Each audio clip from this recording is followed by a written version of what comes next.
ठीक है, तो एसी में अभी तक जो भी पढ़े उसमें कोई दिक्कत? हम्म।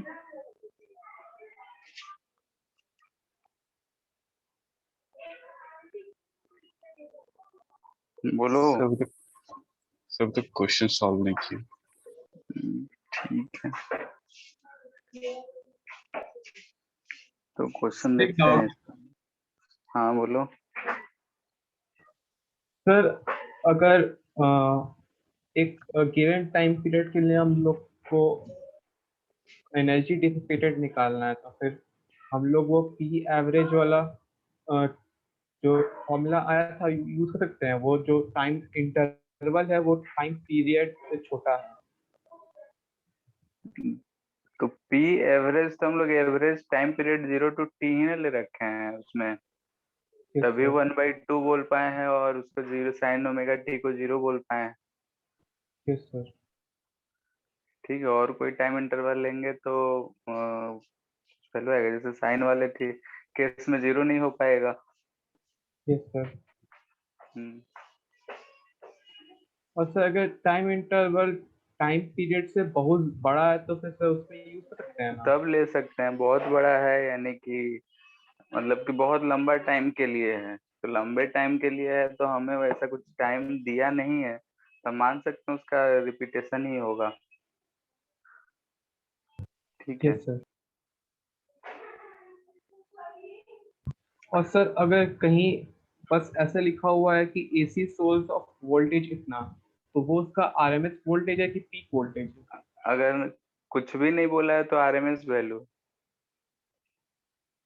ठीक है, एसी सोर्स का अगर बोल रहा है कि 220 वोल्ट है जो हम लोग घर में बोलते हैं, तो आरएमएस वैल्यू है। सो डाइट इक्वेशन भी दिया रहता है, वो एवरेज रहता है ना, इक्वेशन साइनसॉइडल में इक्वेशन। बोले उसमें वो पीक वैल्यू रहता है ना, ई इजकल टू अगर मान लेते हैं 200 साइन कुछ समथिंग दे रखा है, तो ये जो है पीक वैल्यू को जैसे रिप्रेजेंट करता है। लेकिन अगर बाय डिफॉल्ट ऐसा दे रखा है कि पोटेंशियल जो है एसी सोर्स है और 200 वोल्ट है, तो ये जो है आरएमएस को रिप्रेजेंट कर रहा है। ठीक है, यानी कि बाय डिफॉल्ट हमें आरएमएस मानना है। यस। सर चोक कॉइल क्या होता है। आज पढ़ेंगे। ठीक है, चोक कॉइल, बैंडविड्थ, ये सब चीज आज हो जाएगा, ट्रांसफार्मर। Yes sir. ठीक है, तो देखते हैं क्वेश्चन एक।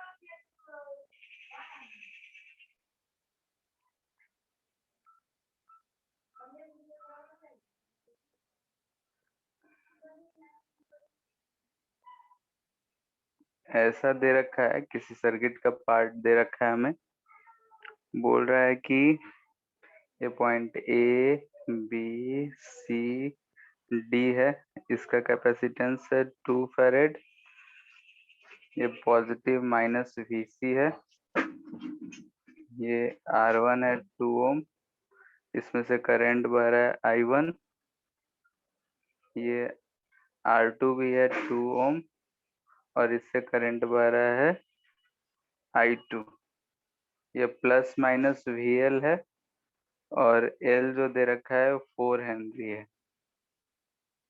ठीक है, गिवन है I1 जो है 10 × 10⁻² है, I2 जो है 4 एम्पियर है, VC जो है 3 × 10⁻² है। Find first IL, VL and plot IL and VL versus time। ठीक है, IL एंड VL को टाइम के रिस्पेक्ट में प्लॉट भी करना है। B VAC, VAB and VCD also plot time dependent curve।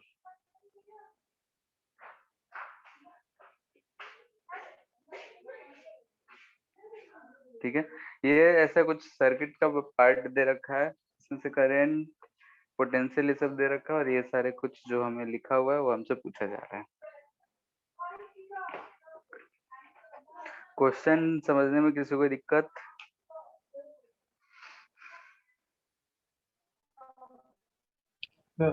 Option A में IL लिखा हुआ है।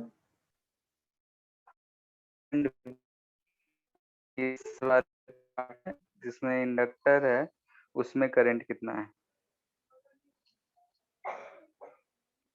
ठीक है, ये जो है मान लेते हैं कि IL।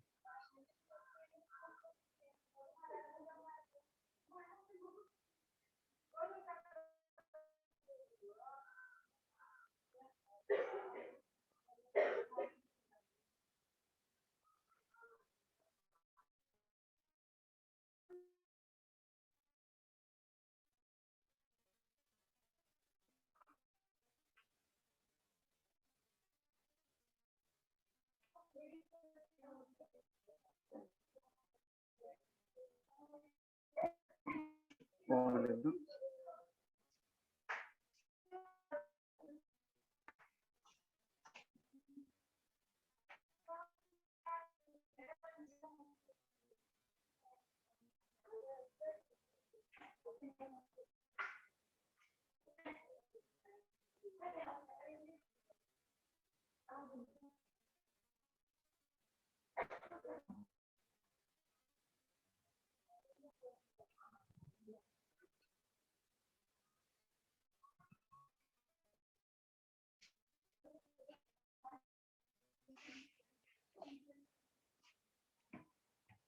पहला आ गया।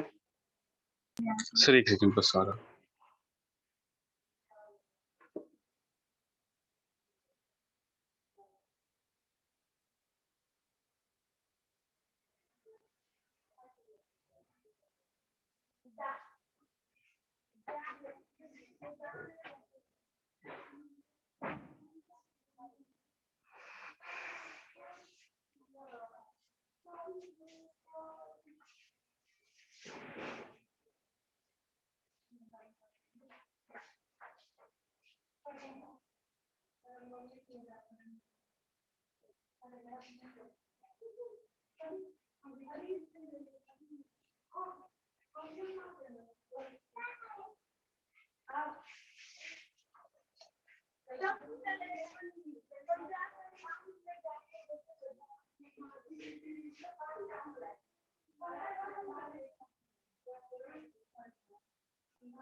सो फर्स्ट का है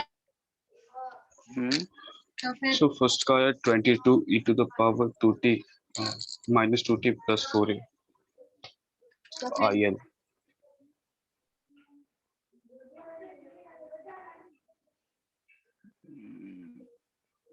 कैसे किए हो? सर वो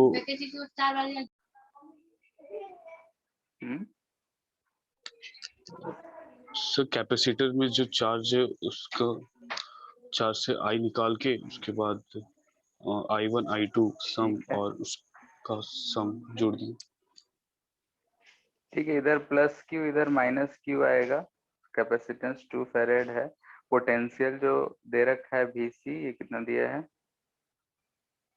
3 into e raise to power minus 2। ठीक है, तो हम चार्ज किसी टाइम t पे निकाल सकते हैं। चार्ज क्या होता है? C into potential difference. तो यहाँ से हमें दिख रहा है ये 6 e raise to power minus 2t होगा। तो यहाँ से करंट अगर हम इसमें का बोले कि करंट अगर I हो तो I क्या होगा? तो I equal to d q by d t होगा। यानी कि ये चीज आ रहा है कितना? -12 e raise to power minus 2 by t. ठीक है, अब दिख रहा है इसमें कि ऊपर पॉजिटिव नीचे निगेटिव है, यानी कि इसमें करंट का डायरेक्शन यही रहा होगा। ठीक है, यानी कि यस सर। ओ I तो नेगेटिव आ रहा है। हाँ, तो इस फंक्शन की वजह से आ रहा है ना, जैसे चार्ज है। ठीक है, तो हमें चार्ज पॉजिटिव तो डिक्रीज कर रहा है, तो फिर वो B की तरफ करंट भेज रहा होगा। चार्ज इसमें डिक्रीज करने से क्या होगा? टाइम के साथ घट रहा है, लेकिन फ्लो ऑफ करंट किधर रहा होगा? पॉजिटिव चार्ज ही है। अगर ये चार्ज देखें तो टाइम के साथ भले ही डिक्रीज कर रहा है, लेकिन फ्लो किधर कर रहा है? तो वहाँ सर जहाँ डिक्रीज करने कैपेसिटर का है वो डिस्चार्ज हो रहा है, तो फिर वो बी की तरफ करंट भेज रहा होगा। Yes sir. डिस्चार्ज कैसे हो रहा है? कि चार्ज डिक्रीज कर रहा है उसका। जैसे अगर पोटेंशियल की बात करें तो पोटेंशियल भी इसका घट रहा है, यस पोटेंशियल घट सर। रहा है ना, यस चार्ज सर, भी चार्ज घट हट रहा रहा है। है। तो घट रहा है तो चार्ज किधर की तरफ जा रहा होगा? बी की तरफ जा रहा होगा। अगर हम लोग देखते हैं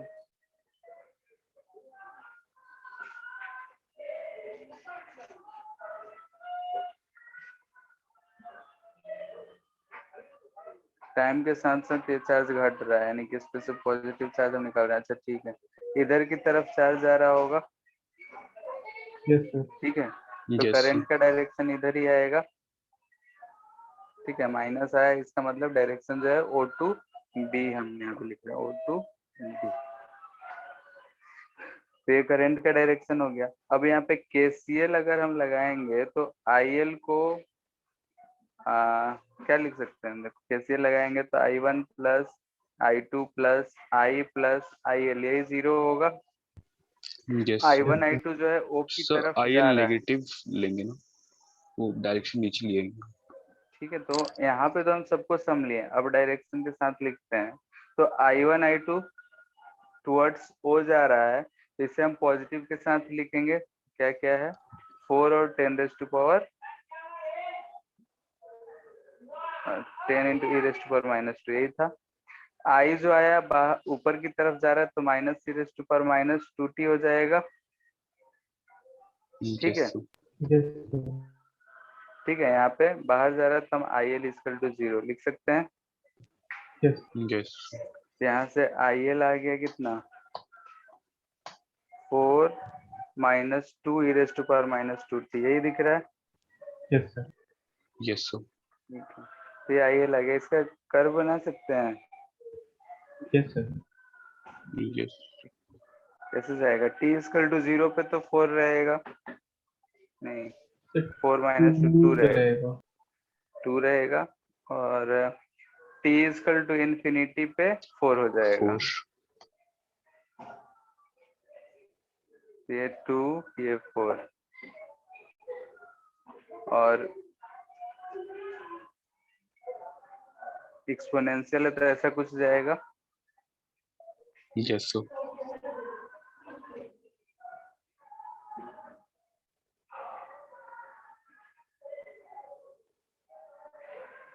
t इक्वल टू 0 अगर पुट कर रहे हैं तो 2 है, और t equal to infinite put करेंगे तो 4। ठीक है, तो VL हम आराम से निकाल सकते हो।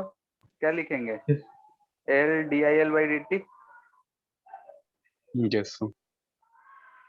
तो ये कितना आ जा रहा है? L तो 4 दे रखा है, DIL/dt निकालेंगे तो 0 minus minus plus 4 e raise to power -2t, यही हो जाएगा, यानी कि 8 into e raise yes to sir. Power -2t।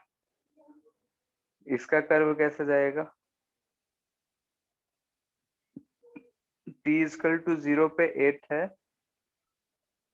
और t इक्वल टू इन्फिनिटी पे 16 0। होगा। जब 4 4 16, ठीक, ऐसा कुछ जाएगा। Yes sir. ठीक है, तो पहला तो हो गया। सेकंड क्या पूछ रहा है? कि सेकंड पूछ रहा है VAC VAB एंड VCD। तो VAC यानी कि यहाँ से यहाँ तक KVL लगाएंगे। ठीक है, तो सेकंड के लिए VA KVL हम यूज कर रहे हैं A to C। तो VA minus I1 R1 plus I2 R2 equal to VC होगा। VA minus VC equal to I1 कितना था? 2t। कॉपी में लिखे हो ना? Yes sir. 10 to the 10 into e to the power -2। तो यही हो जाएगा। ये कितना आ रहा है? 8 20 raised to power minus 2t minus 8.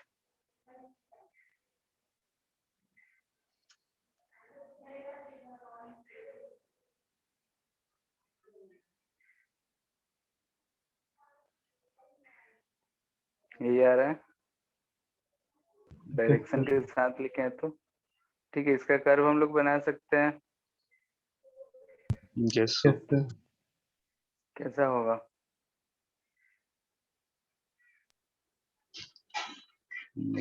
t equal to 0 अगर पुट कर रहे हैं तो करंट कितना रहेगा?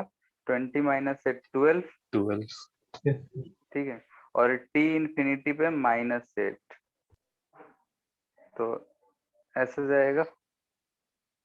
0 कहाँ पे आएगा? फाइंड कर सकते हैं क्या? 8/20 लॉग में कुछ आएगा, यहाँ पे कहीं 0 होगा। ठीक है, तो सिमिलरली कौन सा फाइंड करना है? VAB, तो A से B जाएंगे तो R1 आएगा और C आएगा, कैपेसिटर आएगा। तो VA to B अगर जाएंगे तो क्या लिखेंगे?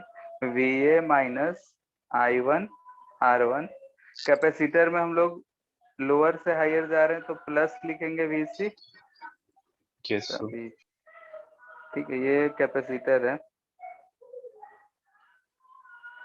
यहाँ से आ जाएगा VA माइनस VB, जो कि हम बोलते हैं VAB equal to I1 R1, यानी कि ये 20 raise to power minus 2t minus ये कितना था B कैपेसिटर?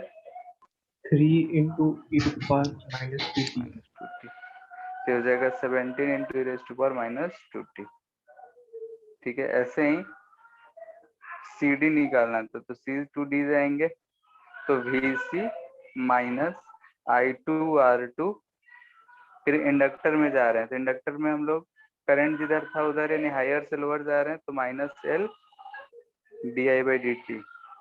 शायद पोटेंशियल इसका हम लोग फाइंड किए ही थे।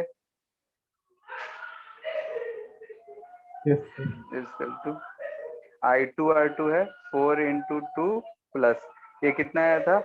16 e to the power minus 2t। 16 into e raise to power minus t। ठीक है, तो इन दोनों का कर्व हम लोग बना सकते हैं अब। सो इंडक्टर का पोटेंशियल का डायरेक्शन फिर से बताइए ना। इंडक्टर ऐसा था, करंट इसमें ऐसा आया था IL, यस तो ये हायर ये तो ये इसका अपोज कर रहा होगा तो हायर ये माइनस, तो ऐसा होगा। तो हायर से हम लोअर की तरफ जा रहे हैं, O2D जा रहे हैं तो माइनस में लिखे minus L di/dt। Yes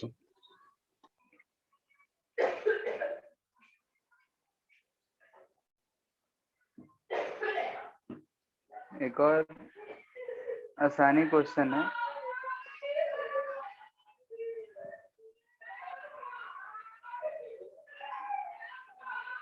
LR है,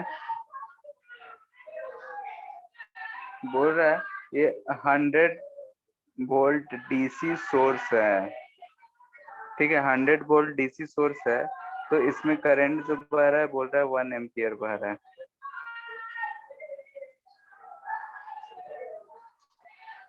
ठीक है, एंड नहीं दिया है।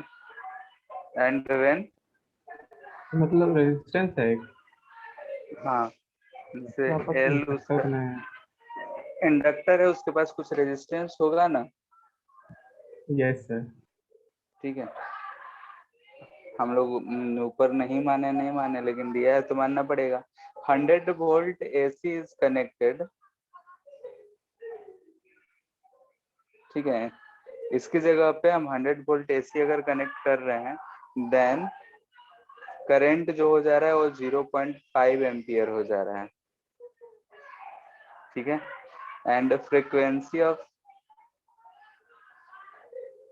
सोर्स जो है ये दे रखा है 150√3/π हर्ट्ज। ठीक है, then find R and L।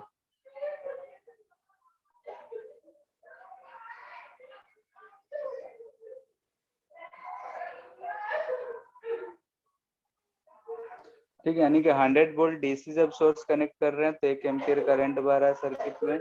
अब इस डीसी सोर्स को हटा के एसी कनेक्ट कर रहे हैं तो 0.5 एम्पियर कर रहा है, और फ्रीक्वेंसी जो है वो ऑफ एसी सोर्स जो है 150√3/पाई हर्ट्ज है। तो आर और एल फाइंड करते हैं। सर आर 100 ओम। ठीक है,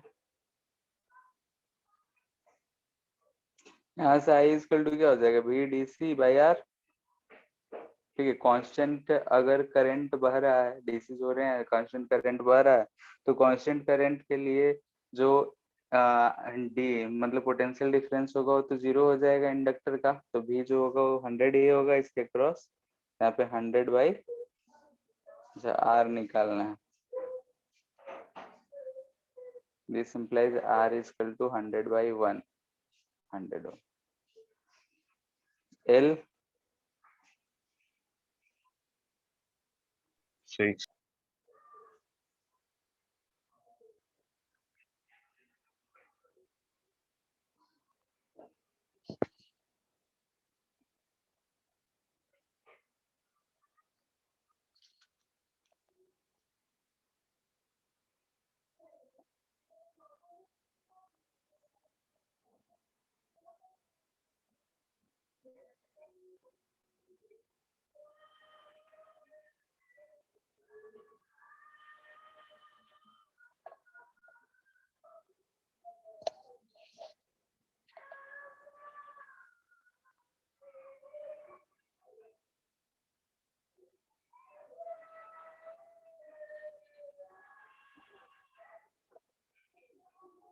तो वो आई नॉट है क्या, जो आई गिवन ये वाला, हाँ हाँ आई नोट ही है। आई जैसे अगर कुछ नहीं बोला है तो ये भी आरएमएस ही है, ये भी आरएमएस ही है। ठीक है, कुछ जब नहीं कहा है ऐसा दिया हुआ है तो 100 वोल्ट क्या रिप्रेजेंट कर रहा है, आरएमएस वैल्यू। तो आई भी 1/9 हेनरी। 1/9 1/3 है।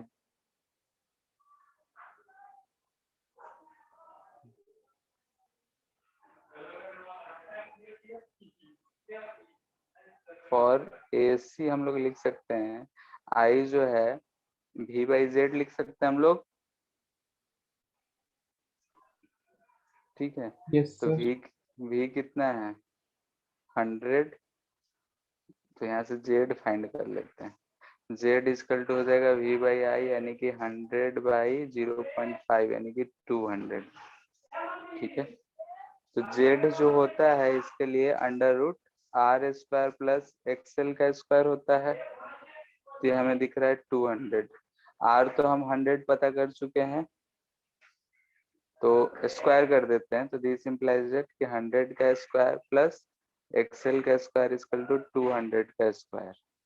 यहाँ से XL का वैल्यू आ जाएगा, कितना आ जाएगा, तो 3 × 100 का स्क्वायर। 3 × 100 का स्क्वायर 4 - 1, हाँ, √3 × 100 हो जाएगा। Yes sir. यस ठीक है, XL जो है √3 × 100 हो जाएगा, ये हमारा XL आ गया। हमें फाइंड क्या करना है, L। तो हम लोग जानते हैं कि सिंस XL जो होता है ओमेगा इंटू L होता है, तो L इक्वल टू लिख सकते हैं XL/ओमेगा, और इस ओमेगा को हम लोग लिख सकते हैं 2π इंटू, तो ये हो जाएगा √3 × 100 डिवाइड बाई 2π इंटू f था 150√3 क्या था, पाई था, पाई। Yes sir. ठीक है, तो ये पाई से पाई गया, 1 0 से 1 0, √3 से √3, ये 5, तो ये 1/3 दिख रहा है। यस।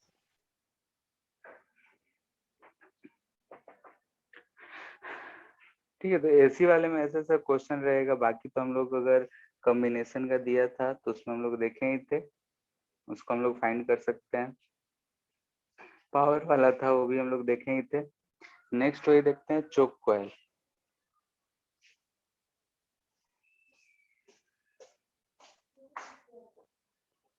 ठीक है, पहले जो है ट्यूब लाइट आता था, देखे हो शादी ब्याह में जो लगाते थे, अभी भी लगता है लेकिन अब थोड़ा मॉडर्न आ गया है। पहले वाले में क्या होता था, ट्यूब लाइट नहीं बोलते हैं, मर्क्यूरी। हाँ, एक बड़ा सा ट्यूब लाइट होता है, उसमें बीच में एक छोटा सा ऐसा एक गोला सा रहता है, हाँ यस सर। इसके ऊपर ऐसा रहता है, इसके ऊपर हम लोग ट्यूब लाइट ऐसा लगाते हैं, ये होल्डर में एक रहता है ना, कॉइल बोलते हैं, चोक कॉइल। Yes sir.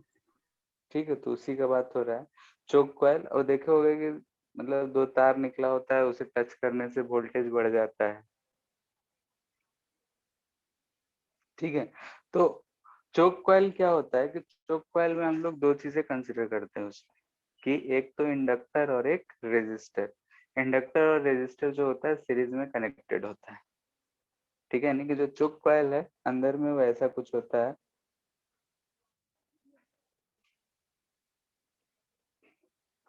कि ये हमारा एल है, ये आर है। ठीक है, यानी कि चोक कॉइल में रेजिस्टेंस एंड इंडक्टर जो होता है सीरीज में होता है। ई जो है ये E naught sine of omega T होता है। ठीक है, तो इस चीज को हम लोग बोलते हैं कि ऐसे सिस्टम को चोक कॉइल। उसका एक कंडीशन होता है चोक कॉइल होने का, हर एलआर सर्किट को हम चोक कॉइल नहीं कर सकते। तो कंडीशन क्या होता है कि अगर हम इसकी पावर की बात करें तो पावर हम लोगों ने देखा I R M S into V R M S into cos of five था।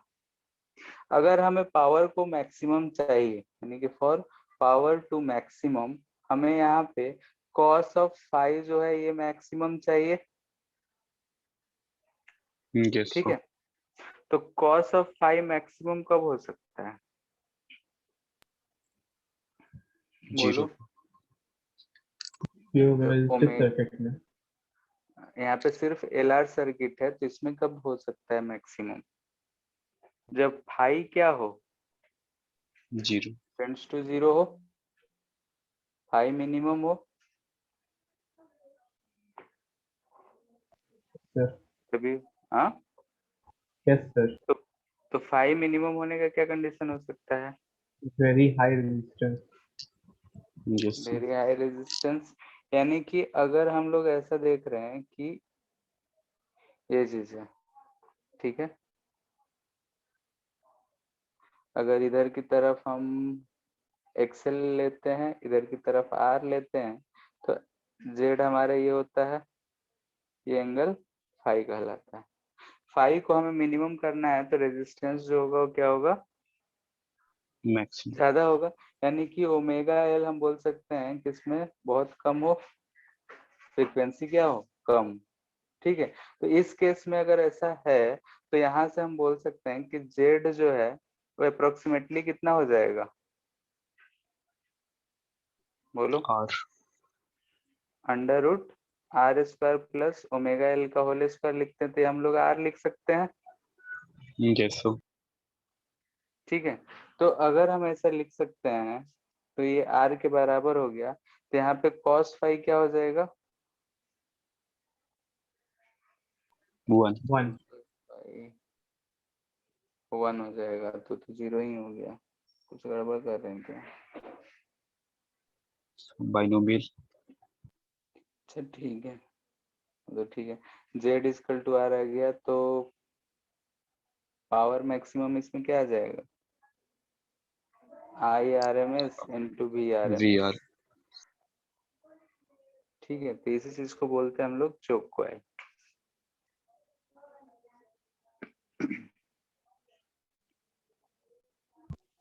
तो इसमें इंडक्टर क्यों लगा रहता है? क्या, इसमें इंडक्टर क्यों यस लगा रहता सर। इंडक्टर का रूल। इंडक्टर हम लोग लगाए रहते हैं, हमको कुछ गड़बड़ दिख रहा है।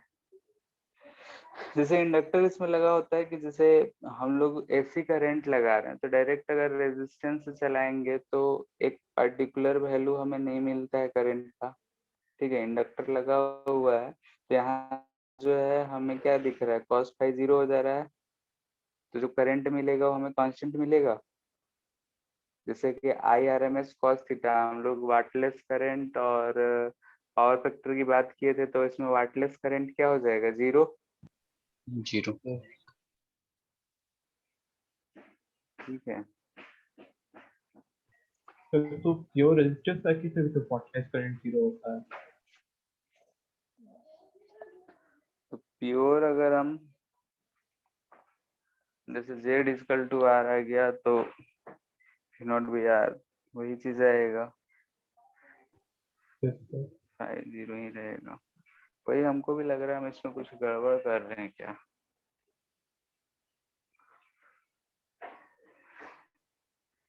पावर मैक्सिमम था कि मिनिमम,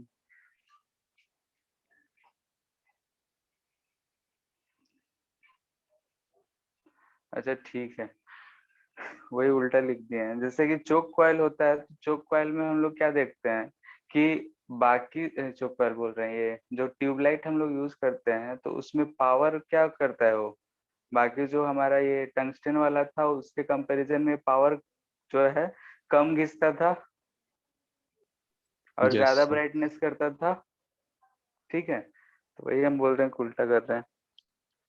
तो वही कंडीशन यहाँ पे पावर मिनिमम करके ब्राइटनेस ये देता है, तो यहाँ मिनिमम होगा, तो मिनिमम के लिए ये क्या होना चाहिए, cos फाई मिनिमम, तो ये हमें मैक्सिमम मिलेगा। वही सोच रहे हैं उल्टा कुछ कर रहे हैं।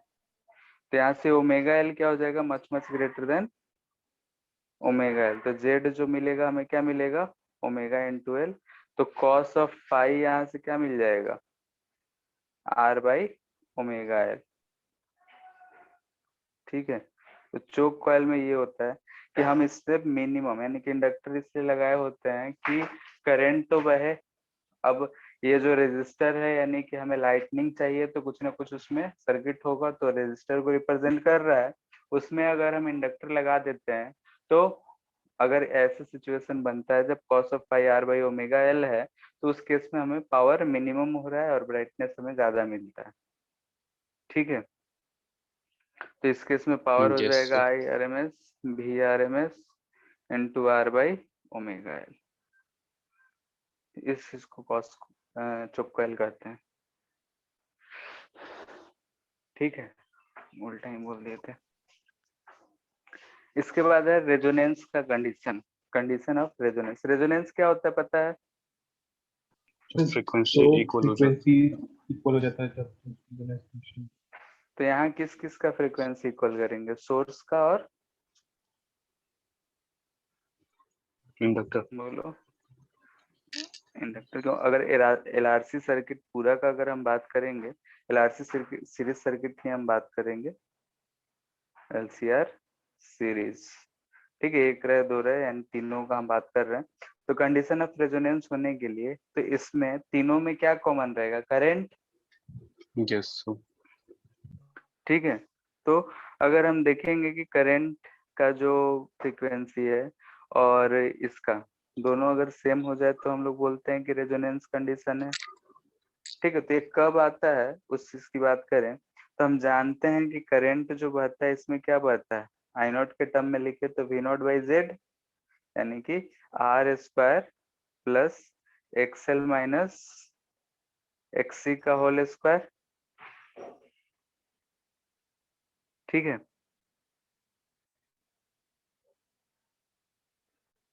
क्लियर है। Yes sir. तो यहाँ पे V naught equal to R square X L minus X C का होल स्क्वायर हम कह रहे हैं। तो यहाँ से इसमें अगर हम बोले कि पावर लिखना हो तो पावर हम क्या लिखेंगे, I naught V naught by two into cos of five. For maximum power हम लोग निकाले थे, क्या आया था, पहली five equal to 0। Cos five जो है 0 होना चाहिए, मैक्सिमम 1 होना चाहिए, यानी कि फाइव जो है 0, फाइव 0 होने के लिए क्या था, एक्सएल एक्सी के बराबर था, यस। यानी कि हम बोल सकते हैं omega L equal to 1 by omega C, यानी कि यहाँ से हमें कंडीशन आ रहा है कि omega equal to 1 by under root L C. ठीक है, तो ये जो कंडीशन है इस केस में हम लोग यही बोलते हैं कि जो रेजोनेंस कंडीशन आएगा इसमें वो तभी आएगा जब इसका ओमेगा यानी कि जो सोर्स है उसका ओमेगा जो हैगा 1/√LC आएगा। और ये कब होता है, यानी कि सोर्स का और करंट का फ्रीक्वेंसी कब सेम होता है, जब पावर मैक्सिमम का कंडीशन हो। ठीक है, कंडीशन जब मैक्सिमम होता है तभी ये दोनों आपस में बराबर होते हैं। आगे चल के वेरिएशन भी देखेंगे, कर्व बनाएंगे तो उसमें पता चलेगा, मैथमेटिकली नहीं जा रहे हैं। तो इसे हम बोलते हैं रेजोनेंट एंगुलर फ्रीक्वेंसी। सर लेकिन हम लोग एंगुलर तो करंट और जो सोर्स है उसका ओमेगा तो सेम ही लेते थे। क्या? हम लोग करंट और सोर्स का ओमेगा तो सेम ही लेते थे।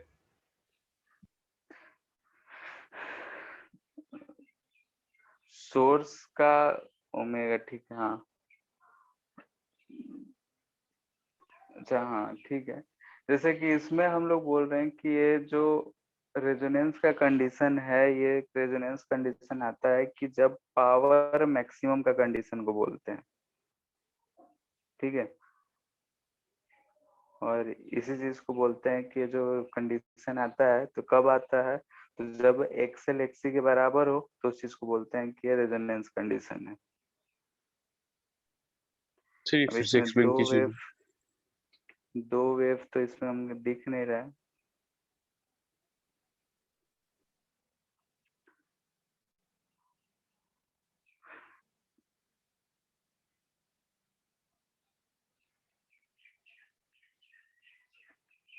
ठीक है, जैसे कि हम इस सर्किट की बात करते हैं, एसी सर्किट का आरएलसी सर्किट में रेजोनेंस कंडीशन हम लोग बोलते हैं, कंडीशन इज व्हेन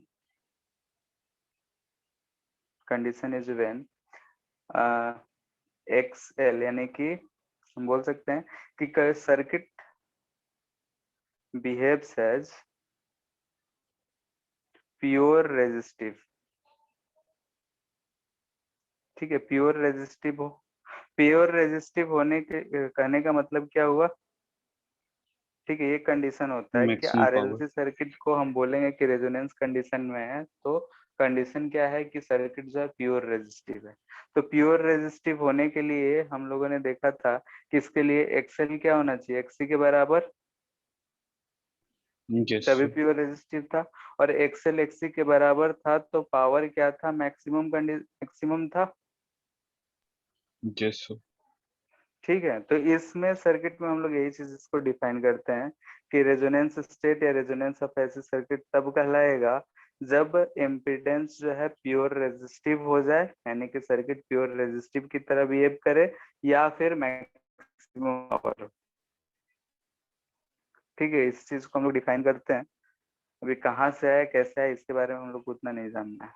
ठीक है, तो यहाँ पे दिख रहा है कि रेजोनेंस कंडीशन हम तब कर रहे हैं कि मैक्सिमम पावर कंडीशन को, मैक्सिमम पावर हो, क्योंकि मैक्सिमम पावर बोल सकते हैं, तो उस समय भी एक्सएल जो है एक्सी के बराबर होगा, यानी कि उस समय जो ओमेगा होगा उस चीज को बोलते हैं कि रेजोनेंट एंगुलर फ्रीक्वेंसी होगा।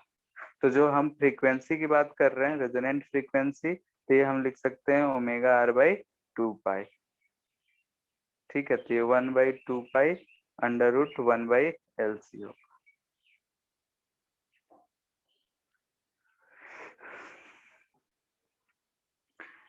तो यहाँ पे हम वेव ये सब के बारे में, फ्रीक्वेंसी के बारे में उतना चर्चा नहीं करेंगे, डायरेक्टली इसी चीज को याद रखो कि जब भी एसी सर्किट में हमसे कहा जाए कि ये रेजोनेंस का कंडीशन कहा जा रहा है, तो रेजोनेंस का कंडीशन तभी होता है जब सर्किट में एम्पीडेंस जो है हमारा जेड जो है वो हमें प्योर रेजिस्टिव मिले।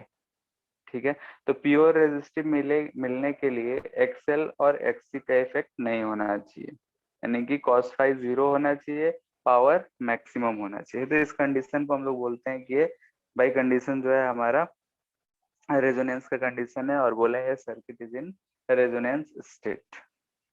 ठीक है, एक कंडीशन है, इसे हमें याद रखना है। ठीक है, यस सही। ओमेगा और वही ओमेगा और रेजोनेंस। हाँ, रेजोनेंट एंगुलर फ्रीक्वेंसी बोल रहे हो, ओमेगा आर से मल्टीपल नहीं है, आर जो है नीचे बेस में सब्सक्रिप्ट है।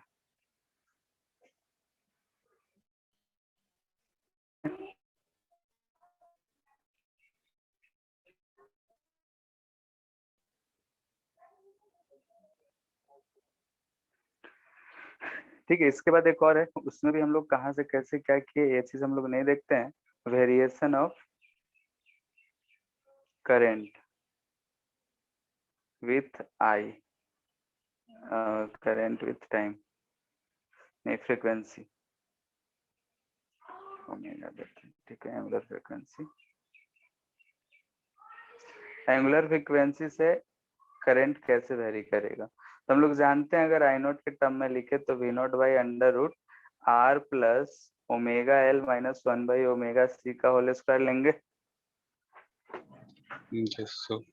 ठीक है, अब इस करंट का अगर हम लोग बात करें कि हम ओमेगा के टर्म में लिखना चाहते हैं, तो मैं आई नॉट लिखे किसी भी करंट किसी भी पोटेंशियल की बात कर रहे हैं, तो इस ओमेगा के टर्म में कर्व कैसा वेरिएशन जाएगा बता सकते हो?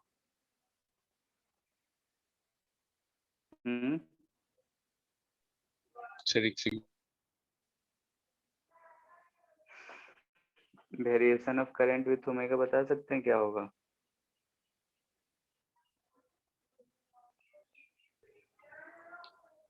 उसको प्लॉट करना है। हम्म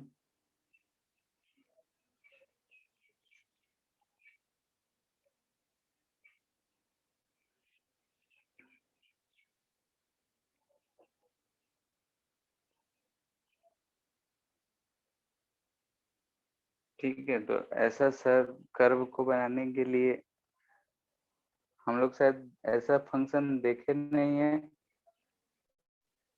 देखे हो क्या? No sir. No sir. ठीक है, तो हम इसको याद रखेंगे क्या, कि करंट इधर आई है, इधर ओमेगा है, तो ये जो कर्व होगा ऐसे जाएगा। ठीक है, बार टिप का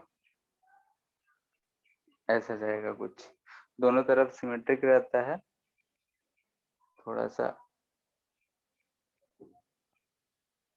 ऐसा कुछ। ठीक है, अब यहाँ जो आ रहा है इस पे हमारा जो करंट है मैक्सिमम है। ठीक है, करंट अगर मैक्सिमम है तो यहाँ पे अगर किसी भी सर्किट से मैक्सिमम करंट जा रहा है तो उस समय पावर क्या रहेगा, मैक्सिमम रहेगा। तो मैक्सिमम है तो ये वाला जो इसके करस्पॉन्डिंग जो ओमेगा रिप्रेजेंट कर रहा है ये ओमेगा आर रिप्रेजेंट कर रहा है। ठीक है, यानी कि ओमेगा आर रेजोनेंस फ्रीक्वेंसी के अक्रॉस जो होता है करंट मैक्सिमम आ रहा है, नहीं कि पावर मैक्सिमम होगा, तो इसलिए हम बोल रहे हैं मैक्सिमम करंट है तो ये ओमेगा आर को रिप्रेजेंट कर रहा है।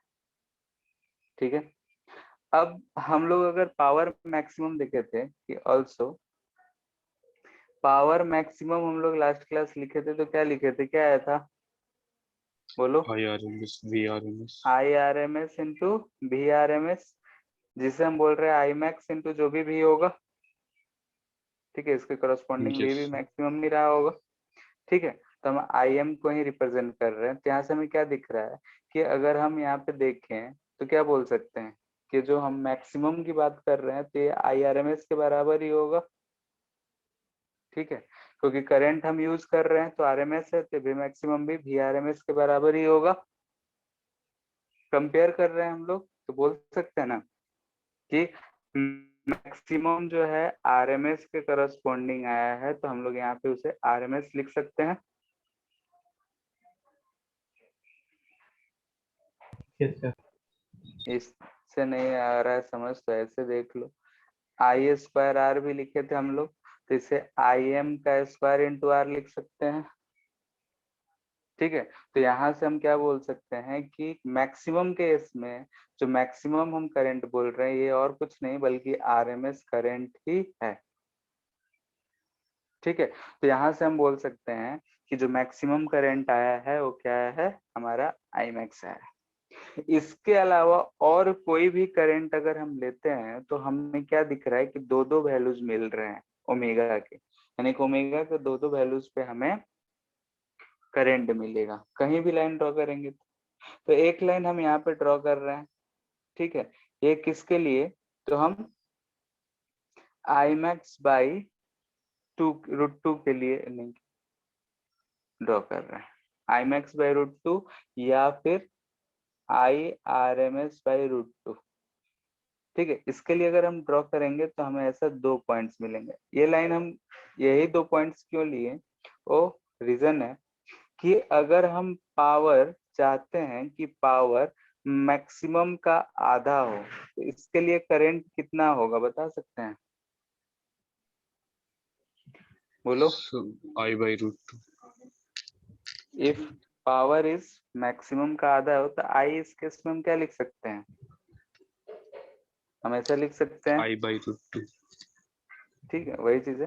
P max by two equal to I square R, और पी मैक्स क्या है? आई आर एम एस का स्क्वायर आर। तो यहाँ से हम बोल सकते हैं कि आई जो होगा I M by root two या फिर I R M S by root two होगा, ठीक है। तो इसीलिए हम वो पार्टिकुलर जो है करंट लिए हैं। बाकी कोई सा भी करंट लो तो हमें दो दो वैल्यूज मिलेंगे। एक तो यहाँ पे ओमेगा 1 मिल रहा है और एक यहाँ पे ओमेगा 2 मिल रहा है।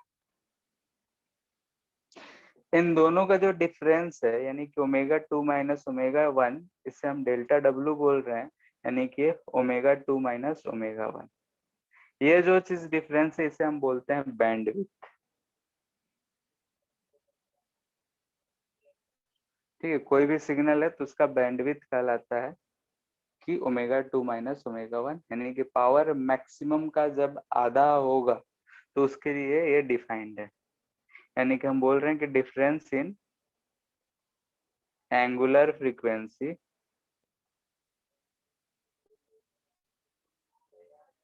For current at which power is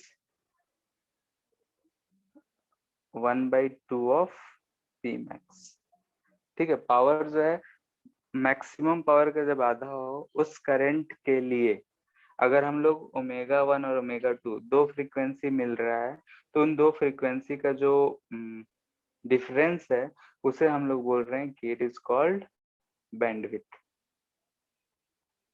ठीक है। इस बैंडविड्थ का वैल्यू हम फाइंड कर सकते हैं क्या? ओमेगा 1 ओमेगा 2 का वैल्यू फाइंड कर सकते हैं। आई का इक्वेशन Yes, so पता है हमें, आई का वैल्यू पता है, सॉल्व करेंगे तो मिल जाना चाहिए। yes, so तो हियर क्या आएगा? वो भी डायरेक्टली लिखेंगे so हम वो लोग। I max समझ नहीं आया वो एक्सप्लेन करते थे I कौन सा? max क्या I इमेक्स? max मतलब नहीं so समझे ये क्या कहना चाहिए? से I max RMS IRMS क्यों पीक वैल्यू क्यों नहीं हो सकता?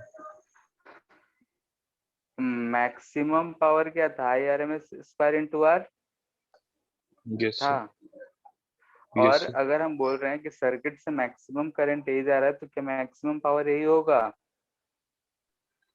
यानी कि yes, मैक्सिमम so करंट किस चीज को रिप्रेजेंट कर रहा है? आरएमएस वैल्यू को, ठीक है। तो इसीलिए आई मैक्सिमम को हम आई आर एम एस लिख रहे हैं। क्लियर है? ग्राफ में कैसे रिलेटेड है वो? इसमें मैक्सिमम करंट कहाँ दिख रहा है? वाई एक्सिस पे करंट है, मैक्सिमम करंट कहाँ दिख रहा है? बोलो। So I max यही है ना, यही पॉइंट ना मैक्सिमम करंट को रिप्रेजेंट कर रहा है, yes, so तो उसको हम आई एम दिखा दिए। अब बोल रहे हैं कि बैंडविड्थ फाइंड करने के लिए हमें करंट जो चाहिए उस समय का करंट चाहिए जब पावर आधा है। तो पावर आधा होगा तो कितने करंट पे आधा होगा? तो हमें दिख रहा है कि मैक्सिमम बाई रूट टू पे आधा होगा, दिख रहा है। तो हम यहाँ पे क्या लिख सकते हैं? I R M S by root two, yes, so ठीक है। यहाँ पे ये भी लिख सकते हो आई आर एम एस क्या था? Peak value by root two था, तो यहाँ पे आई नॉट बाई टू हो जाएगा, yes, so ठीक है। यहाँ पे हम बोल सकते हैं since I R M S equal to I nought by root two होता है, तो नीचे अगर रूट टू से मल्टीपल कर देंगे तो आई नॉट बाई टू को भी रिप्रेजेंट कर रहा है। इतना बात में कोई दिक्कत? हम्म,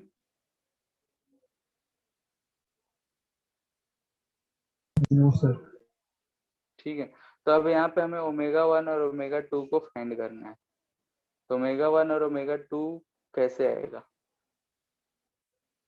आई का इक्वेशन पता है, आई भी पता है, सॉल्व करेंगे आ जाएगा। तो हमने क्या देखा सर था? आई नोट डायरेक्ट रख देंगे। क्या करेंगे बोलो? तो आई नोट बाई 2 आरएमएस की जगह पे रख देंगे, उसके बाद आई नोट तो नो नहीं, 2 वैल्यू दे देगा। ठीक है, ठीक है, उस वाले वैल्यू में जो हमारा इक्वेशन शुरू में लिखे थे उसमें पुट करेंगे। तो हम आई को क्या लिख सकते हैं? v by under root R square plus XL minus XC का होल स्क्वायर।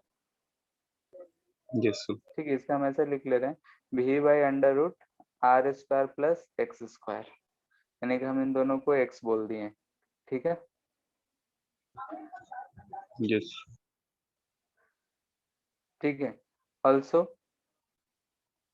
जो हम i बाई आई का बात बोल रहे थे, तो i कितना है? I naught by 2। I R M S by root 2। Yes sir. जो भी हम वैल्यू पुट करना चाहते हैं, ये वाला i कितना है? I R M S by root I 2। R M by 2। ठीक है, I R M S by root 2।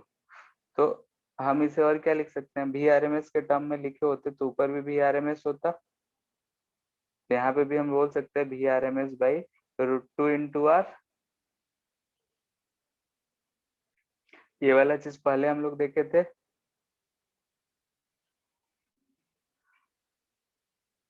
I R M S क्या था? V R M S by R है, मैक्सिमम के यस लिए सर। था, तो V R M S by R. तो अगर हम इसे और इसे कंपेयर कर लें, कंपेयरिंग बोथ,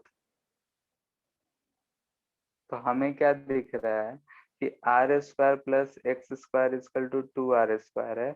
यहाँ से x हमें मिल जा रहा है प्लस माइनस r। ठीक है, तो x क्या है यहाँ पे?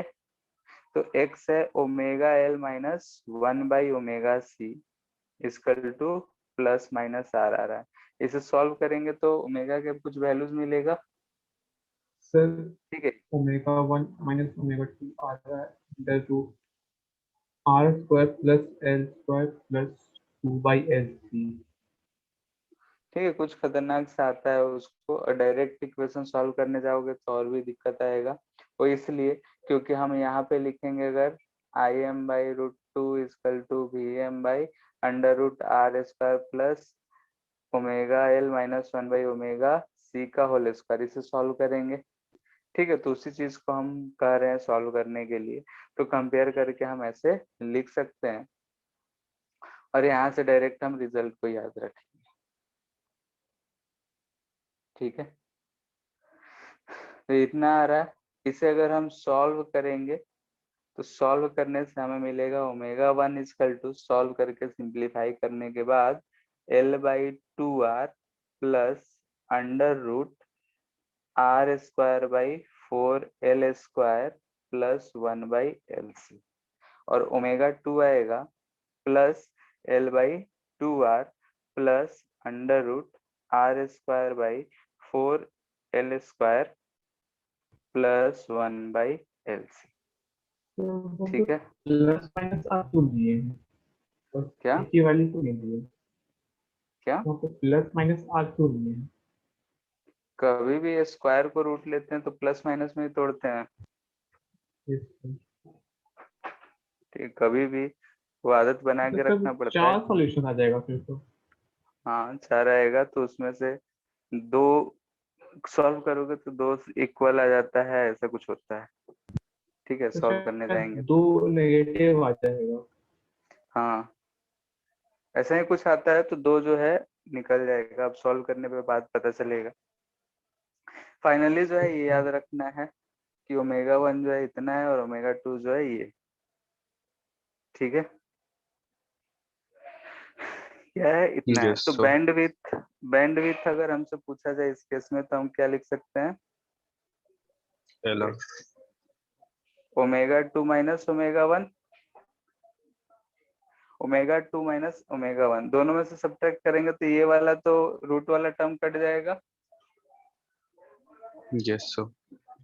ठीक है, ये क्या मिल जाएगा हमें, एल बाई आर। आर।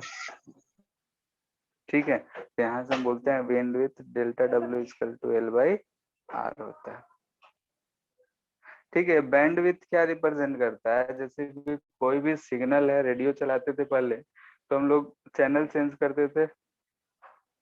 ठीक है, तो जैसे कि 92.6 एफएम है, तो 92.6 पे तो बहुत ज्यादा पकड़ता है, उसके कुछ आगे पीछे भी वो उस चैनल को पकड़ता है।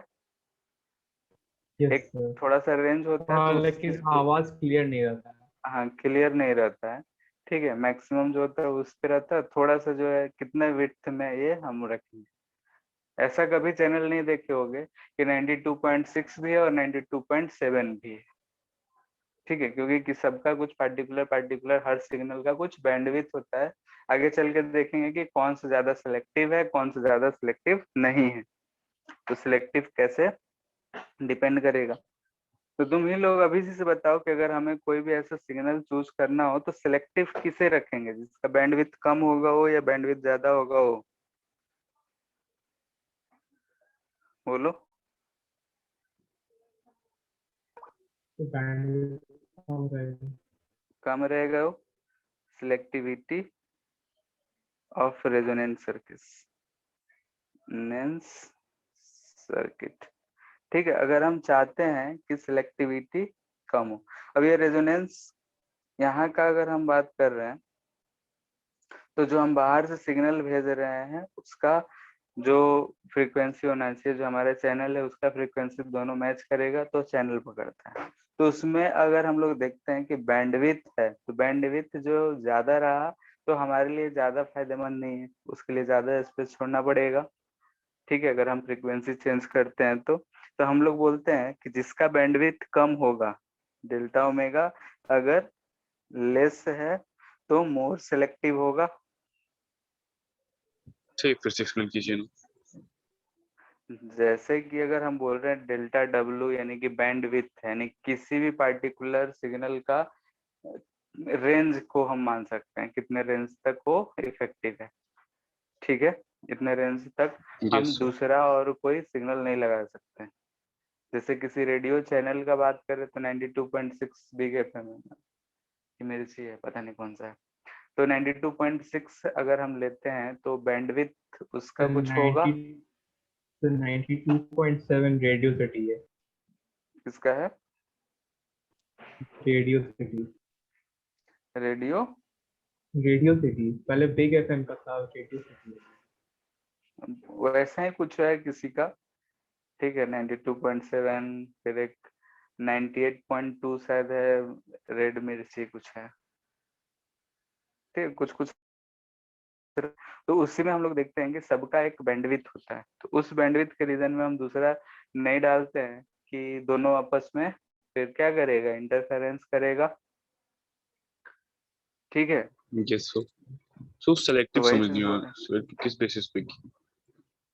अगर हमें यूज करना है तो कौन सा ज्यादा इफेक्टिव होगा हमारे लिए, जितना कम बैंडविड्थ रहेगा वो ज्यादा अच्छा है ना।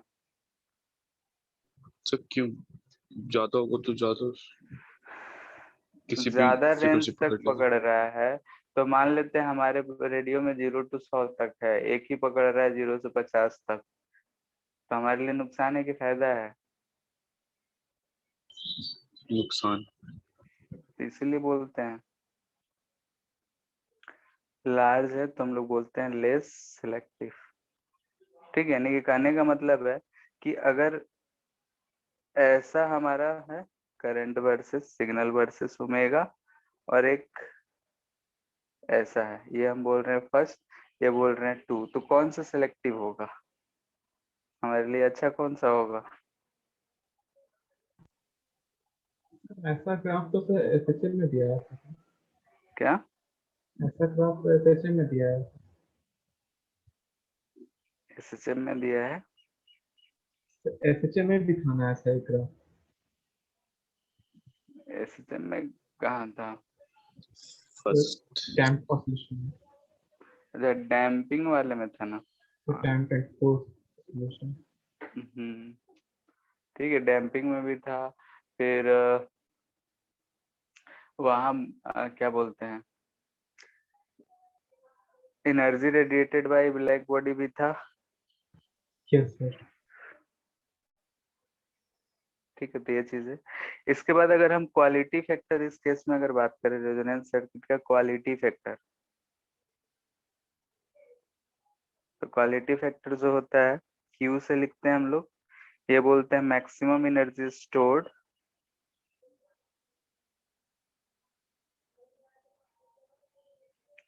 पर cycle divided by energy loss पर साइकिल। ठीक है, इसे अगर हम लोग सॉल्व करते हैं तो सॉल्व करने के बाद Q जो आता है omega R by delta omega आता है, यानी कि रेजोनेंस फ्रीक्वेंसी अपॉन बैंडविड्थ, जिसे हम लिख सकते हैं कि ये था 1/√LC और ये आया था L/R। ठीक है, तो इसे हम लिख सकते हैं 1/, क्या जाएगा, R। कितना जाएगा सॉल्व करेंगे तो? R into under root L by C. 1/LC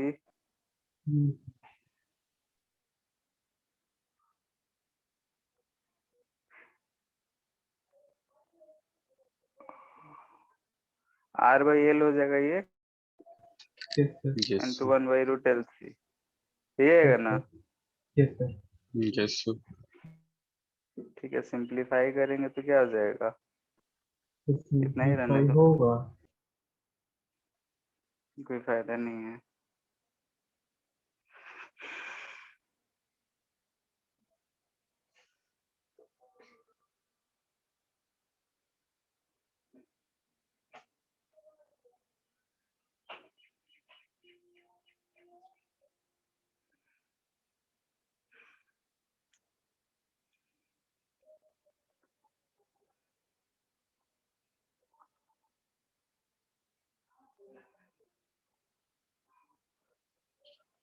अच्छा,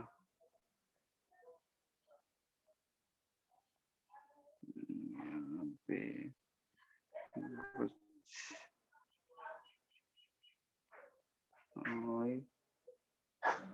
यहाँ पे गड़बड़ है। ठीक है, हमें बोल रहे हैं कुछ गड़बड़ आ रहा है। यहाँ पे ऊपर R आता है, नीचे 12 आता है। ठीक है, तो ये R/L हो जाएगा। ठीक है, नहीं कर रहे हैं, कुछ गड़बड़ हो रहा है। R/L, ये हो जाएगा L/R।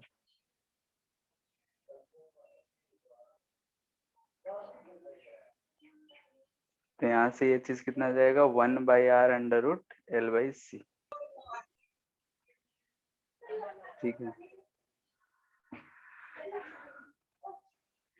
ठीक है, वहां पे उल्टा लिख दिए थे, तो इस चीज को ध्यान रखना है कि बैंडविड्थ जो आता है 1/R√L/C आता है, और इससे ज्यादा मैक्सिमम क्वेश्चन जो आता है नीट में आता है, नहीं तो बोर्ड में आता है।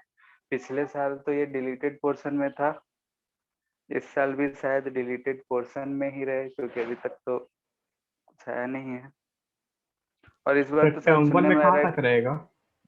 क्या टर्म 1 में कहाँ तक रहेगा?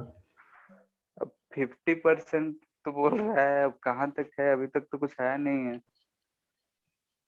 Yes, sir. ठीक है, तो हमको तो लग रहा है कि भाई फर्स्ट पार्ट सेकेंड पार्ट करेगा कहीं, क्योंकि दोनों में से तो कैसे दे सकते हैं, हो सकता है सेकेंड पार्ट में रे ऑप्टिक्स को डाल दे, क्योंकि वही अलग है। ठीक है, बाकी आने के बाद ही पता चलेगा क्या होगा। ठीक है, इतना बात में कोई दिक्कत, ये जो इतना पोर्शन है इसे याद रखना है। ठीक है, एनसीईआरटी में मैथ भी दे रखा है, तुम उसे पढ़ सकते हो। ठीक है, ज्यादा जैसे क्वेश्चन कैसा आता है? डायरेक्ट फॉर्मूला बेस्ड आएगा, और हम लोग का बुकलेट इधर तो बहुत कम क्वेश्चंस मिलेंगे, वे मतलब डायरेक्ट फॉर्मूला बेस्ड क्वेश्चंस रहेंगे। ठीक है,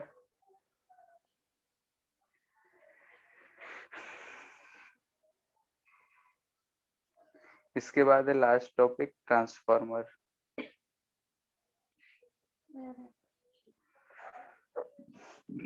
ट्रांसफार्मर का क्या काम होता है? इलेक्ट्रिसिटी खींचता।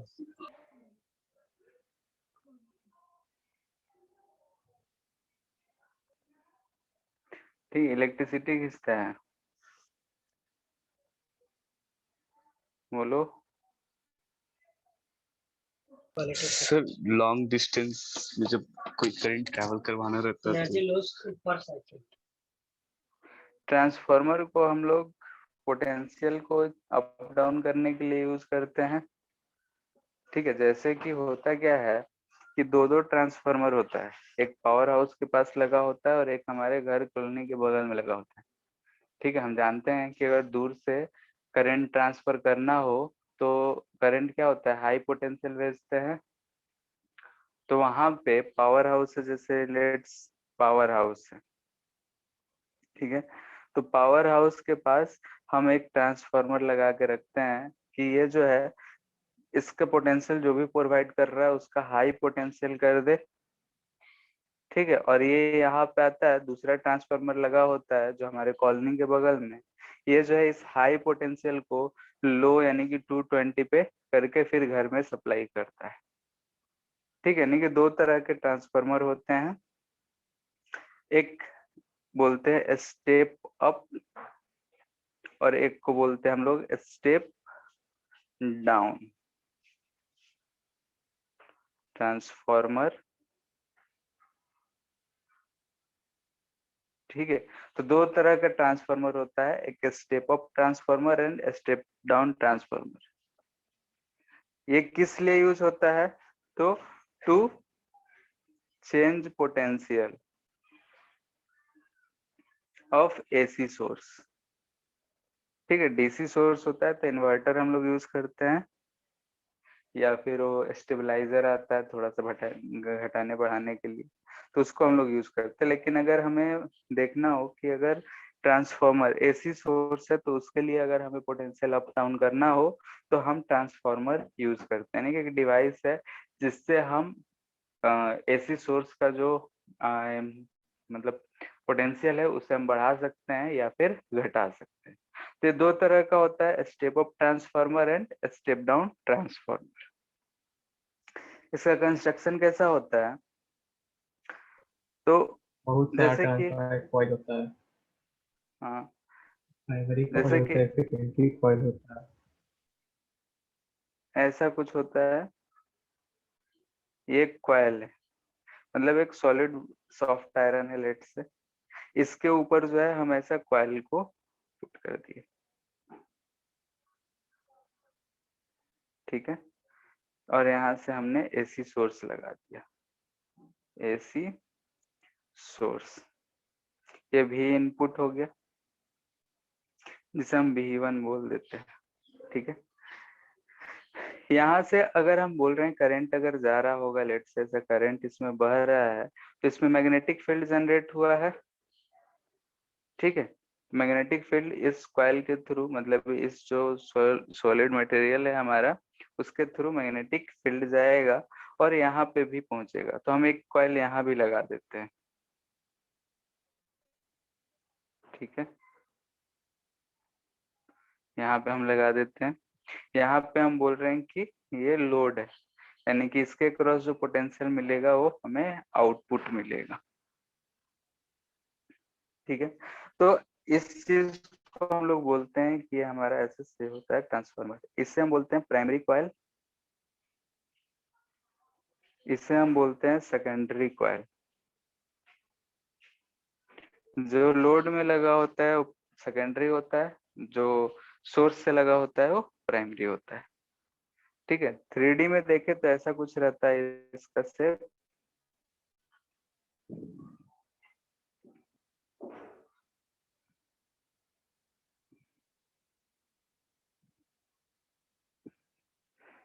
ठीक है, इस तरीके का रहता है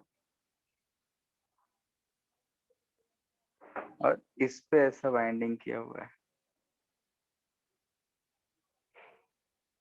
ठीक है, इधर एक वाइंडिंग हो गया, दूसरा वाइंडिंग इधर दिख रहा है। ठीक है, दूसरा वाइंडिंग। तो उसी चीज को हम 2D में ऐसे दिखा रहे हैं। ये हम बोल सकते हैं कि सॉफ्ट आयरन है, इसके ऊपर लगा देते हैं तो मैग्नेटाइजेशन बढ़ जाता है। होता क्या है, यहाँ से करंट जा रहा है तो हमें दिख रहा है कि ऐसा कुछ मैग्नेटिक फील्ड जनरेट हुआ, मैग्नेटिक फील्ड या मैग्नेटाइज हुआ और मैग्नेटिक फ्लक्स जो है इसमें जाके इसमें भी चेंज करा। ठीक है, यानी कि हमें दिख रहा है मैग्नेटिक फ्लक्स जो है पास हो रहा है इसके थ्रू। तो इसके थ्रू अगर हम देखें कि फर्स्ट कॉइल में अगर हम फ्लक्स चेंज कर रहे हैं तो सेकेंड का भी फ्लक्स चेंज होगा, दिख रहा है। अगर इसमें हम बोल रहे हैं कि नंबर ऑफ टर्न्स जो है N1 है, इसमें नंबर ऑफ टर्न्स N2 है, तो अगर हम फ्लक्स फर्स्ट की बात करें तो फ्लक्स जो है A इंटू जो भी मैग्नेटिक फील्ड आएगा वो आएगा। ठीक है, वैसे ही अगर फ्लक्स 2 की बात करें तो उसका एरिया इंटू मैग्नेटिक फील्ड, दोनों में मैग्नेटिक फील्ड चेंज सेम होगा। तो यहाँ से हम EMF फर्स्ट का बोल सकते हैं N1 d∅1/dt। एक फ्लक्स के लिए था तो N1 के लिए इतना, इसके लिए E2 बोलेंगे तो N2 d∅2/dt। अब हम लोग ऐसा लेते हैं कि दोनों का एरिया भी सेम ही रहता है तो फ्लक्स चेंज दोनों में सेम ही रहे। ठीक है, यानी कि हम लोग जनरली क्या लेते हैं, A1 जो है A2 के बराबर ही लेते हैं। तो A1 A2 के बराबर अगर लेंगे तो यहाँ से हमें मिलेगा ∅1 जो है ∅2 के बराबर है। ठीक है, तो अगर ∅1 ∅2 के बराबर है तो चेंज भी बराबर होगा। तो यहाँ से हम बोल सकते हैं कि दिस इम्प्लाइज दैट कि E1/E2 जो होगा, यानी कि EMF फर्स्ट और सेकेंड कॉइल का, वो हमें N1/N2 मिलेगा। ठीक है, तो यहीं से हमारा ये ट्रांसफार्मर का कंस्ट्रक्शन का केस बनता है। केस 1, अगर N1 जो है इज ग्रेटर देन N2। ठीक है, N1 अगर ग्रेटर देन N2 रहा तो यहाँ से हमें क्या मिलेगा कि EMF 1 is greater than EMF 2, ये रहेगा। यानी कि हमें क्या दिख रहा है कि load potential is lower than source, दिख रहा है। यानी कि अगर जितना सोर्स था उससे भी जहां हम सप्लाई कर रहे हैं वो हमें कम मिल रहा है। तो ये कैसा वर्क कर रहा है, तो स्टेप डाउन ट्रांसफार्मर कहलाएगा। यानी कि घर के आसपास जो ट्रांसफार्मर दिखता है वो स्टेप डाउन ट्रांसफार्मर होता है, क्योंकि जो बिजली सप्लाई आता है वो हाई पोटेंशियल आता है और घर के पास जो होता है वो पोटेंशियल को डाउन करके फिर घरों में सप्लाई किया जाता है।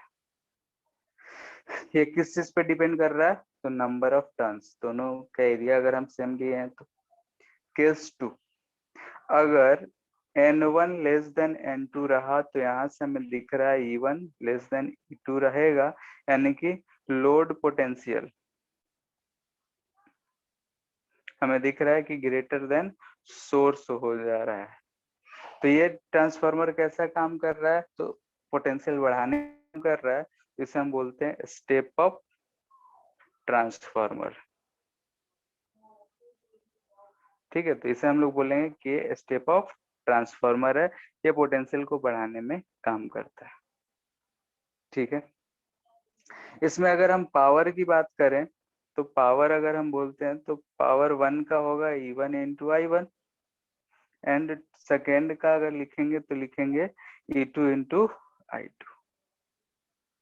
अगर बोला जाए there is no loss in power, if there is no loss in power, power में अगर कोई लॉस नहीं है, जितना हमने सप्लाई करा सोर्स का है उतना ही अगर लोड का है, तो इस केस में हम बोल सकते हैं कि P1 जो है P2 के बराबर होगा। यानी कि यहाँ से हमें दिख रहा है E1/E2 इक्वल टू I2/I1, जिसे हम लिख सकते हैं N1/N2। तो इसी पे बेस्ड मोस्टली क्वेश्चंस मिलते हैं। Current EMF number of turns के रेशियो के ऊपर। तो इसे हम बोलते हैं आइडियल पावर इक्वेशन।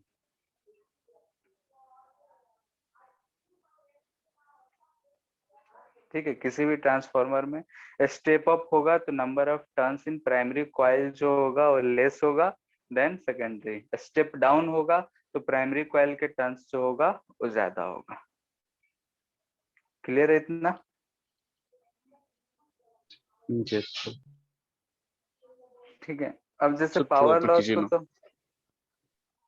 कहाँ बस यही पे। हमने यहाँ पे पावर लॉस को नेग्लेक्ट किया है, लेकिन रियली में अगर देखा जाए तो पावर लॉस तो होता है।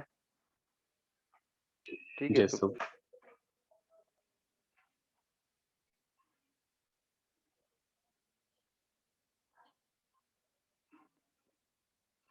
हो गया। Yes sir.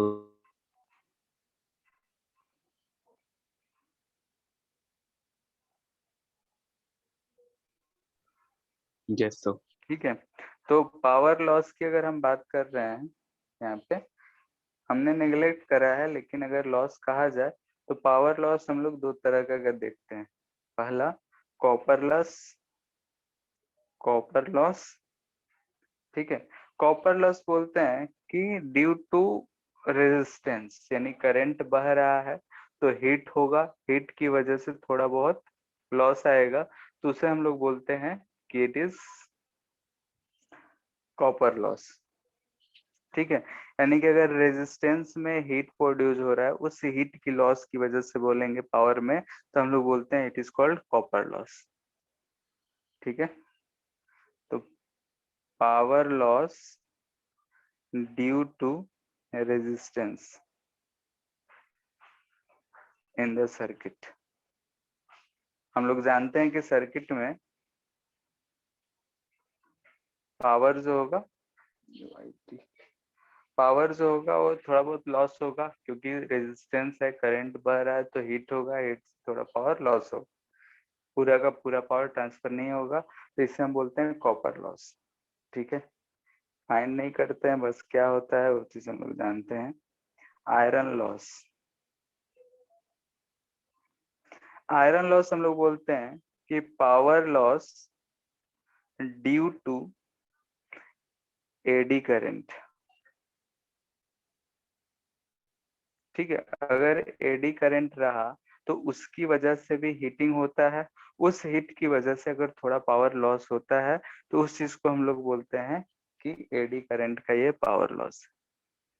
ठीक है, जनरली पावर पीसी लिखते हैं इसे, और इसे पीआई लिखते हैं। तो आयरन लॉस है, और वो कॉपर की वजह से जो पावर लॉस है उस चीज की बात की जाए। एडी करंट यानी कि अगर हम करंट उसमें से पास कर रहे हैं, तो करंट पास कर रहे हैं तो एक, अगर जो आयरन सॉफ्ट आयरन किए हैं उसमें अगर कोई भी मटेरियल यूज किए हैं तो उसमें एडी करंट डेवलप होगा बेरिंग मैग्नेटिक फील्ड की वजह से, तो उसकी वजह से जो हीटिंग आता है तो उसे हम लोग बोलते हैं कि पावर लॉस है ड्यू टू आयरन लॉस है। ठीक है, तो एफिशिएंसी अगर हमें कहा जाए, एफिशिएंसी सर ऑफ ये एक साथ, ट्रांसफार्मर, क्या सर ये एक साथ दोनों लॉस होता है ये किसी भी ट्रांसफार्मर में? अगर रियली में बात करें तो दोनों होगा। ठीक है, तो हम लोग ये रियली डिस्कस कर रहे हैं ना? हाँ, जैसे कि हमें इसका वैल्यू हमें कैलकुलेट नहीं करना है। ठीक है, बस जानकारी रखना है कि हाँ भाई ये होता है। आगे चल के अगर जाओगे तो ये लॉसेस कितना होगा वो भी हमें फाइंड करना पड़ता है। तो यहाँ तो एडी करंट क्या होता है सिर्फ हम लोग वही जाने, एडी करंट कितना होगा ये तो जाने नहीं। ठीक है, तो यहाँ पे यस सर। हम लोग को सिर्फ थ्योरेटिकल ही पूछेगा, न्यूमेरिकल में ये सब नहीं पूछता है। अब पूछेगा भी तो ये बता देगा कितना परसेंट इसमें लॉस हो रहा है। ठीक है, yes power delivered eight load, efficiency होगा कितना पावर डिलीवर्ड है, पावर सप्लाइड कितना हुआ है, power supplied by source into 100। ठीक है, अगर कोई लॉस ना हो तो एफिशिएंसी क्या होगा, 100%। Yes sir. ठीक है, लेकिन अगर मान लेते हैं कि लॉस रहा तो ये जो इफिशियंसी होगा ये I1 E1 यानी कि ये primary circuit minus power loss.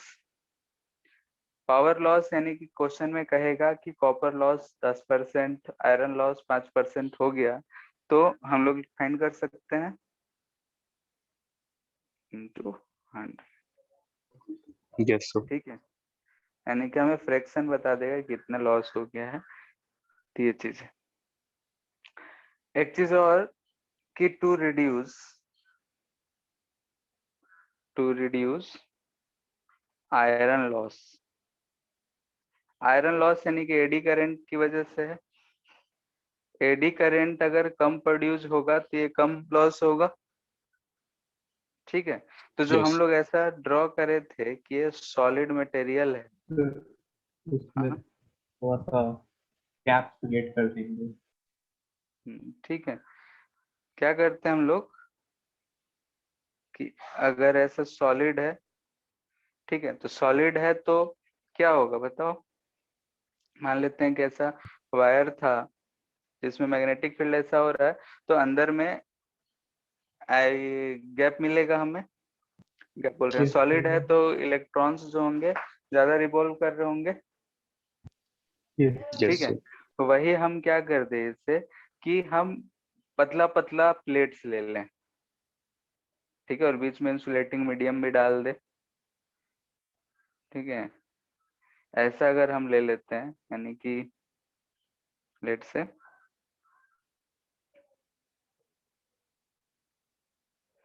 हम इसे ऐसा पीस वाइज कट कर दिए। ठीक है, यानी कि पूरा सॉलिड नहीं लेकर हम ऐसे छोटे छोटे प्लेट्स ले रहे हैं, प्लेट्स लगा दिए, तब एडी करंट का एक्सटेंट क्या होगा, कम हो जाएगा। हो जाएगा। Yes sir. ठीक है, यानी कि अगर हमें सॉलिड बोला जाए कि सॉलिड कॉइल है, तो इसे हम नहीं लेंगे बल्कि क्या लेंगे, मेड ऑफ थिन शीट्स को चिपका चिपका के बनाए हैं। तो ऐसा तो देखे भी होगे कभी कि ऐसा कि प्लेट्स टाइप के लगे होते, उस पे वायर लिपटा हुआ, देखे हो किसी डिवाइस में। इन्वर्टर में भी लगा होता है, इन्वर्टर बोल रहे हैं वो स्टेबलाइजर जो आता है उसमें भी लगा होता है। ट्रांसफार्मर खुला देखे हो, नहीं, चलो ठीक है। तो इस चीज को ऐसा अगर आता है तो इसमें हम लोग इस एडी करंट को कम करने के लिए लगाते हैं। एक होता है स्किन इफेक्ट। ठीक है, ये भी इंफॉर्मेशन ही है। स्किन इफेक्ट क्या होता है कि कभी ऐसा वायर देखे हो कि एकदम बहुत अगर मोटा वायर हो, बहुत ही एक ही सॉलिड मटेरियल का बना हो, सॉलिड पीस, यस सर। देखे हो, एल्युमिनियम पे ज्यादा। फिर भी बहुत मोटा का हम बात कर रहे हैं। बहुत मोटा मतलब। मान लेते हैं कि रेडियस 10 सेंटीमीटर, ऐसा कभी नहीं देखने को मिलता है। कभी भी वायर देखे होगे तो ऐसे पतला पतला, मान लेते हैं कि हमें इतना मोटा वायर चाहिए, तो ये छोटे छोटे पतले पतले वायर से मिलके बना होता है, फिर यस उसे लपेटा हुआ रहता है, ऐसा ही बना होता है। Yes sir. ठीक है, ऐसे ही बहुत सारे मतलब अगर हम घर के बिजली में भी देखें तो ऐसा ही वायर लगा होता है, देखते यस हो। सर।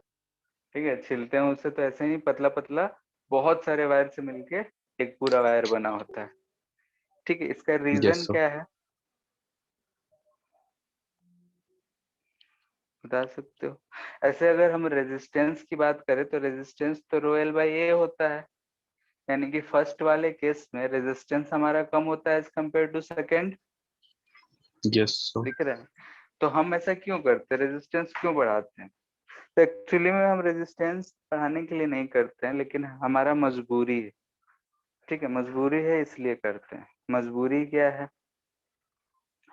तो सोचो कि एक हमारा ये कंडक्टर है इसमें इलेक्ट्रॉन्स भाग रहे हैं, तो इलेक्ट्रॉन्स जो होंगे वो कैसे, सारे इलेक्ट्रॉन्स आपस में रिपल्सन करेंगे। ठीक है, तो यस रिपल्सन सर। करेंगे तो मोस्टली इलेक्ट्रॉन्स कहाँ हमें दिखेगा, सरफेस पे। बीच में स्पेस हमें क्या मिलेगा, खाली। इलेक्ट्रॉन्स अगर कंडक्टर के अंदर में, हम इन सब चीज इफेक्ट को नहीं माने अभी तक, लास्ट में बस हम इंफॉर्मेशन के लिए जान रहे हैं कि अगर वायर है, कंडक्टर है, उसमें इलेक्ट्रॉन्स जो हम मूव करा रहे हैं, तो इलेक्ट्रॉन्स के बीच में रिपल्सन तो होगा। ठीक है, तो रिपल्सन होगा तो दूर दूर चले जाएंगे। दूर कहाँ जा सकते हैं, सरफेस के पास। और वहीं पे इलेक्ट्रिक फील्ड हम पोटेंशियल डिफरेंस प्रोवाइड किए हैं लेट से, तो ये अगर पोटेंशियल डिफरेंस है, इधर की तरफ इलेक्ट्रिक फील्ड है, तो सारे इधर जा रहे होंगे। लेकिन कहाँ से जा रहे होंगे, सरफेस पे। यस ठीक है, सर। बीच में जो है हमें करंट कम मिलता है, तो इफेक्टिवनेस हमारा खत्म हो जाता है। ठीक है, तो इस इफेक्ट को हम लोग बोलते हैं कि स्किन इफेक्ट। ठीक है ना, कि करंट जो है हमें कहाँ मिलता है, सरफेस पे। सरफेस के पास, स्किन के पास, तो इसलिए हम इसे बोलते हैं स्किन इफेक्ट। इसी चीज को कम करने के लिए हमें वायर ऐसा बनाना पड़ता है। क्लियर है।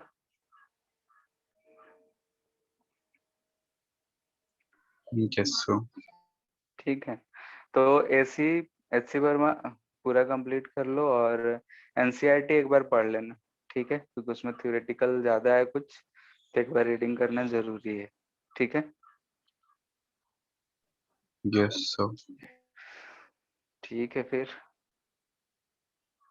अच्छा, तो कल तो, हाँ, वायर्स को ट्विस्ट क्यों करते हैं हम लोग? कौन सा। तो मतलब जो कंस्टिट्यूएंट वायर्स रहता है उसको हम लोग ट्विस्ट क्यों हाँ, करते हैं? ऐसे क्वेश्चन था ना कि ट्विस्टिंग से ज्यादा कुछ तो नहीं है। जैसे कि अगर ऊपर से एक लेयर चढ़ा हुआ आता है, उसमें ट्विस्ट नहीं होता है। ठीक है, ऐसे जो हम लोग खुला वायर यूज करते हैं वही ट्विस्टेड होता है, ताकि क्या कर सकते हैं, आ, क्या बोलते हैं काम उसको। जाम कम होता है उससे। हाँ, मतलब कि ऐसे दोनों अलग अलग हो जाएगा इसलिए। ठीक है, वैसे भी जो दो वायर होते हैं, एक तो न्यूट्रल होता है और एक लाइव होता है। ठीक है, न्यूट्रल जीरो पोटेंशियल पे, लाइव वाला ही पोटेंशियल डिफरेंस प्रोवाइड करता है, तो करंट फ्लो कर रहा होता है। ठीक है, और दूसरा चीज ये भी बोल सकते हैं, दोनों में फोर्स भी लगेगा। Yes sir.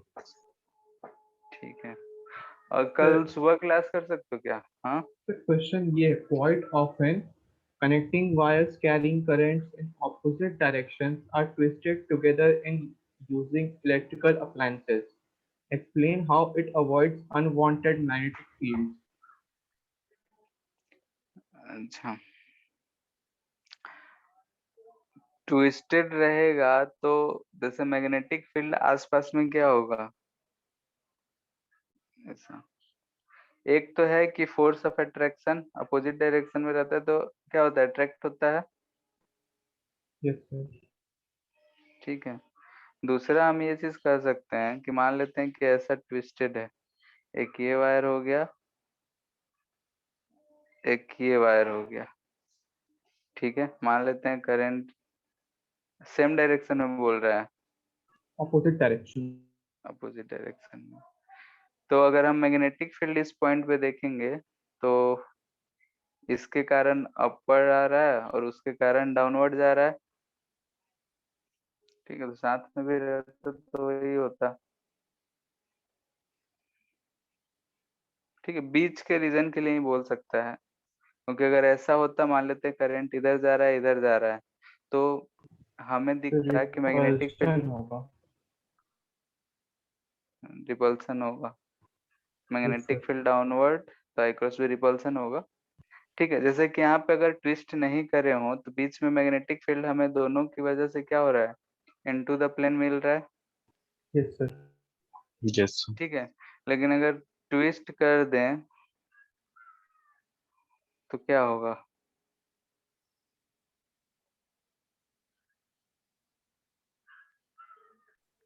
एक स्पेस नहीं बचेगा। क्लियर वही रहेगा ऊपर।